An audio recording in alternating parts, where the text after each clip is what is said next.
ഒരു വെക്കേഷൻ കാലം കൂടി വരവായി. നമ്മൾ പല സ്ഥലത്തും നമ്മുടെ കുട്ടികളെ നമ്മൾ പല ക്ലാസ്സുകളിലേക്കാക്കി കൊണ്ടുവന്നാക്കും.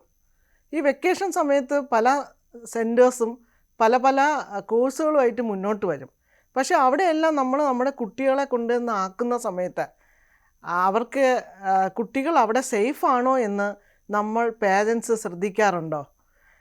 ഇപ്പോൾ ഈ അടുത്ത സമയത്താണല്ലോ നമ്മൾ വളരെ വിഷമത്തോടെ കേട്ട 7ാം ക്ലാസ് തൊട്ട് +2 വരെയുള്ള ഒരു കുട്ടി സെക്ഷലി അബ്യൂസ്ഡ് ആയിരുന്നു. പക്ഷേ ഇതുവരെയും ആ കുട്ടിക്ക് ആരുടെടുത്തും തുറന്നു പറയാനുള്ള ഒരു അവസരം കിട്ടിയില്ല എന്ന് നമ്മൾ മനസ്സിലാക്കുമ്പം സത്യം പറഞ്ഞാൽ നമുക്കെല്ലാവർക്കും അതിലൊരു പങ്കില്ലേ? എന്തുകൊണ്ട് നമ്മുടെ കുട്ടികൾക്ക് ഇങ്ങനെയുള്ള സംഭവങ്ങൾ മനപ്രയാസം ഉണ്ടാക്കുന്ന, ശാരീരികമായിട്ട് ഉപദ്രവം ഉണ്ടാകുന്ന ഘട്ടങ്ങളിൽ എന്തുകൊണ്ട് നമ്മുടെ കുട്ടികൾക്ക് തുറന്നു പറയാൻ ആരുമില്ലാതെ ആവുന്നു? അതിനൊരു മാറ്റം വരേണ്ടതല്ലേ? ഇനിയും നമ്മുടെ കുട്ടികൾ പല ആത്മഹത്യയിലേക്കും അല്ലെങ്കിൽ ഇങ്ങനെയുള്ള സംഭവങ്ങൾ ഉണ്ടായതിന് ശേഷം നീറി വർഷങ്ങളോളം ജീവിക്കേണ്ട ഒരവസ്ഥയിലേക്കും എത്തിക്കേണ്ടതുണ്ടോ? അപ്പോൾ അതുകൊണ്ട് തന്നെ നമ്മുടെ വീട്ട് എപ്പോഴും കുട്ടികൾക്ക് എന്തും തുറന്നു പറയാനുള്ള ഒരു സ്ഥലമായി മാറണം. നമ്മുടെ കുട്ടികളുടെ അടുത്ത് നമ്മൾ ചോദിക്കണം, ഇന്ന് ക്ലാസ്സിൽ പോയിട്ട് എന്തൊക്കെ നീ പഠിച്ചു, അവിടെ ഇന്ന് ആരൊക്കെ ഉണ്ടായിരുന്നോ, തുറന്ന സ്ഥലത്താണോ, മറ്റുള്ളവർക്കൊക്കെ പെട്ടെന്ന് ചെന്നാൽ ഈ കുട്ടി ഇരിക്കുന്ന സ്ഥലങ്ങളെല്ലാം മറ്റുള്ളവർക്ക് കാണാൻ പറ്റുന്ന തരത്തിലാണോ, അവിടെ വച്ചാണോ ക്ലാസ് എടുത്തത് എന്നുള്ളതെല്ലാം നമ്മൾ നമ്മുടെ കുട്ടികളുടെ അടുത്ത് ചോദിക്കേണ്ടതാണ്. മാത്രമല്ല, നമ്മുടെ കുട്ടികൾക്ക് പലപ്പോഴും അച്ഛനെയും അമ്മയൊക്കെ പേടിയായിരിക്കും. അവരെന്തെങ്കിലും കാര്യങ്ങൾ തുറന്നു പറഞ്ഞാൽ ഈ പാരൻസ് എങ്ങനെ റിയാക്ട് ചെയ്യുമെന്നുള്ളത് കുട്ടികൾക്ക് അറിയില്ല. അതുകൊണ്ട് തന്നെ കുട്ടികൾ പലതും പറയാൻ മടിക്കുന്നുണ്ട്. ഇപ്പോൾ സ്വന്തം വീട്ടിൽ നിന്ന് തന്നെയാണ് ഒരു അടുത്ത ബന്ധു ഈ കുട്ടിയെ ഉപദ്രവിക്കുകയോ അല്ലെങ്കിൽ സെക്ഷലി എന്തെങ്കിലും ഉപദ്രവമൊക്കെ ഉണ്ടാകുന്ന സമയത്ത് ഈ കുട്ടി തുറന്നു പറയില്ല. കാര്യം വീട്ടിൽ എന്തെങ്കിലും കലഹങ്ങൾ ഉണ്ടാവുമോ, ഇനി ഇത് കേട്ടിട്ട് അമ്മ എന്തെങ്കിലും കയറി ചെയ്യുമോ, ഇങ്ങനെയൊക്കെ ഉള്ള പേടി കാരണമാണ് നമ്മുടെ കുട്ടികൾ പറയാത്തത്. അപ്പം നമ്മൾ കുട്ടിക്കാലം തൊട്ടേ നമ്മുടെ കുട്ടികളുടെ അടുത്ത് ബാഡ് ടച്ച്, ഗുഡ് ടച്ച് എന്നുള്ള കാര്യങ്ങളൊക്കെ പറഞ്ഞ് മനസ്സിലാക്കി കൊടുക്കണം.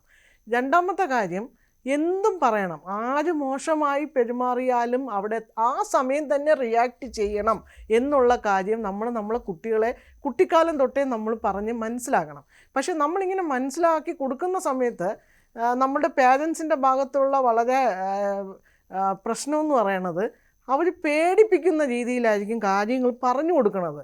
അപ്പോൾ കുട്ടികൾക്ക് ഇപ്പോൾ ബസ്സിൽ കയറപ്പോൾ ആരെങ്കിലും ഒരാൾ വന്നൊന്ന് തട്ടിയാൽ കുട്ടികൾ അതെന്തോ വലിയ ഭീകരമായിട്ടുള്ളൊരു പ്രശ്നം തനിക്കുണ്ടായി എന്ന് ചിന്തിച്ചിട്ടായിരിക്കും പിന്നെ വിഷമിക്കുന്നത്.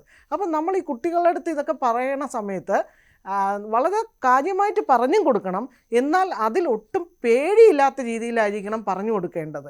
ഇങ്ങനെ ഒരു ഇഷ്യൂ ഉണ്ടായാൽ നീ അവിടെ എങ്ങനെ റിയാക്റ്റ് ചെയ്യണം, നിങ്ങൾ എവിടെയൊക്കെ നിങ്ങൾക്ക് നോ എന്ന് പറയാൻ പറ്റും എന്നുള്ള കാര്യങ്ങളൊക്കെ നമ്മൾ പറയണം.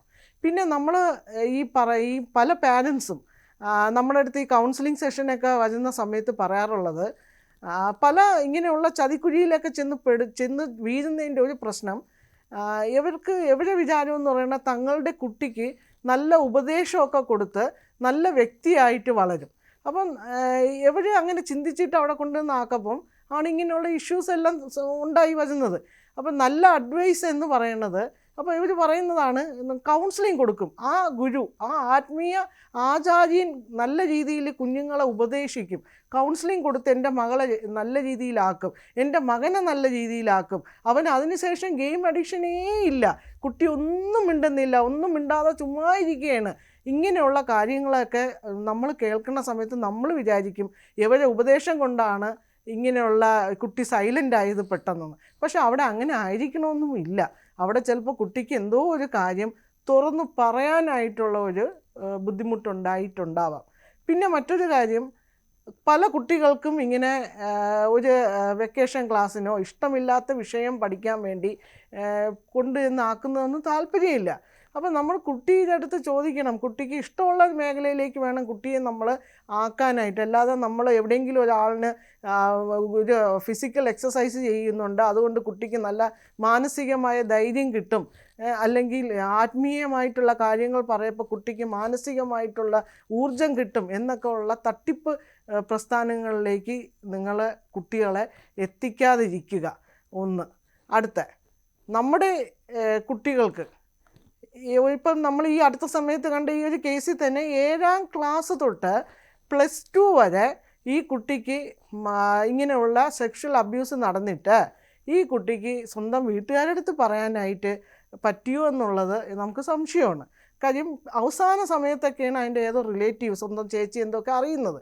പക്ഷേ എന്തുകൊണ്ട് ആ കുട്ടിക്ക് സ്വന്തം സ്കൂളിൽ ഈ ഒരു കാര്യം ഏതെങ്കിലും ഒരു ടീച്ചറിൻ്റെ അടുത്ത് പറയാൻ പറ്റിയില്ല? അപ്പം നമ്മൾ സ്കൂൾ അന്തരീക്ഷം ഇതനുസരിച്ച് മാറണം. സ്കൂളിലെ ടീച്ചേഴ്സ് എൻ്റെ അടുത്ത് കുട്ടിക്ക് എന്തും ചെന്ന് പറയാനായിട്ടുള്ള ഒരു വഴി നമ്മളിട്ട് കൊടുക്കണം. പിന്നെ ടീച്ചേഴ്സിൻ്റെ ഭാഗത്തുണ്ടാകുന്ന ഒരു വലിയ മിസ്റ്റേക്ക് എന്ന് പറയുന്നത് എന്താണെന്ന് വെച്ചാൽ, കുട്ടി ഒരു കാര്യം ചെന്ന് പറഞ്ഞു കഴിഞ്ഞാൽ ഇവർക്ക് ഭയങ്കരമായിട്ടുള്ള പേടിയാണ്. ഇനി നമ്മളായിട്ട് ഈ കുട്ടിക്ക് ഇങ്ങനെ ഒരു പീഡന വിവരം അറിഞ്ഞ് മറ്റാരെങ്കിലും അറിഞ്ഞാൽ ഞങ്ങൾ ഇനി കേസിനൊക്കെ പോകേണ്ടി വരുമല്ലോ എന്നുള്ള ഒരു പേടി മിക്ക ടീച്ചേഴ്സിൻ്റെയൊക്കെ ഇടയിലുണ്ട്. നമ്മൾ അങ്ങനെയൊന്നും പേടിക്കേണ്ട. നമ്മളും സമൂഹത്തിൽ നമുക്ക് എന്തെങ്കിലുമൊക്കെ നന്മ ചെയ്താലല്ലേ നമ്മുടെ അടുത്ത ജനറേഷൻ നല്ല രീതിയിലേക്ക് എത്തുള്ളൂ. അതുകൊണ്ട് ഈ ടീച്ചേഴ്സ് ഇങ്ങനെയൊന്നും പേടിക്കേണ്ട കാര്യങ്ങളില്ല. ഇങ്ങനെ ഒരു കുട്ടി ഒരു ഇങ്ങനെ കാര്യങ്ങളൊക്കെ പറയുകയാണെങ്കിൽ അത് വളരെ നല്ല രീതിയിലൊന്ന് ലിസൺ ചെയ്യുക.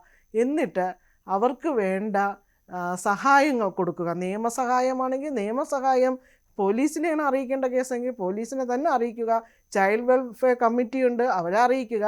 ഇങ്ങനെയുള്ള രീതിയിൽ നമുക്ക് കുട്ടികളെ അവരുടെ മാനസിക സംഘർഷത്തിൽ നിന്ന് കുറച്ചെങ്കിലുമൊക്കെ നമുക്ക് മാറ്റിയെടുക്കാനായിട്ട് സാധിക്കും. ഇനിയും നമ്മുടെ ചുറ്റും ഒരു കുട്ടി പോലും ഈ തരത്തിൽ ഒരു പീഡനം ഉണ്ടാവാതെ ഇരിക്കാനുള്ള ചുമതല നമുക്കെല്ലാവർക്കും ഉണ്ടാവണം.